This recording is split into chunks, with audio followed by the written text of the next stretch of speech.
आज से माँ हमारे साथ रहेगी, मोहन ने अपनी पत्नी राधा से कहा। घर की घंटी बजी और राधा ने दरवाज़ा खोला तो देखा कि उसका पति मोहन देर रात घर लौटा है। एक पुराना सा बक्सा उसके हाथ में है। मोहन ने बक्सा रखते हुए कहा कि दरवाज़ा खोलने में इतनी देर क्यों लगाई।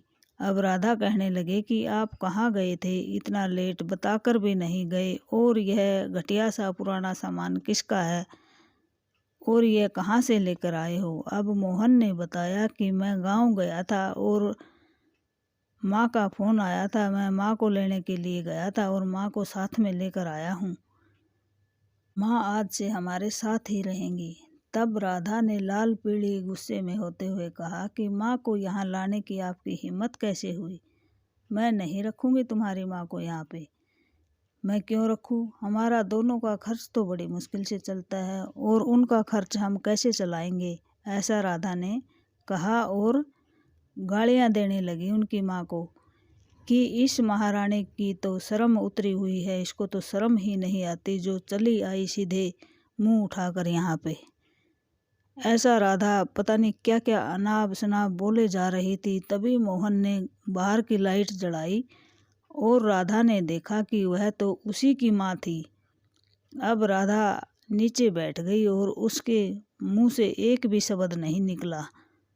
तब मोहन कहने लगा कि माँ का फ़ोन आ गया था और मैं जल्दी जल्दी में माँ को लेने के लिए निकल गया, इसलिए मैं तुम्हें बताने नहीं मिला, और तुम्हारे भाइयों ने माँ को घर से बाहर निकाल दिया है और माँ बहुत ही दिक्कत में थी, इसलिए मैं इनको यहाँ पर लेकर आया हूँ। लेकिन तुम्हारा रूप देखकर तो मैं दंग रह गया। अगर मैं अपनी माँ को लेकर आता तो तुम ऐसा व्यवहार मेरी माँ के साथ करती तो मैं मर जाता जीते जी, क्योंकि मेरा जीने का कोई मतलब ही नहीं था। जब हमारी माँ हमारे को जन्म देती है, हमारे को बड़ा करती है और पढ़ाती लिखाती है, इतने दुख कष्ट सहकर भी, और तुम्हारा यह रूप हमारी माँ के प्रति। अब तुम्हारी माँ सामने दिखी तो तुम चुप हो गए। एक औरत के दो रूप, बहू और बेटी में इतना फर्क, तभी तो तुम्हारी माँ को तुम्हारी भाभीयों ने घर से निकाल दिया, क्योंकि वह भी ऐसी ही थी और तुम भी ऐसी ही हो। अब माँ रोते हुए कहने लगी कि मोहन बेटा, मैंने जिस लड़की को आपके साथ विदा किया था वह तो यह लड़की है ही नहीं। मैंने तो उसको इतने संस्कार दिए थे और इसकी ऐसी सोच।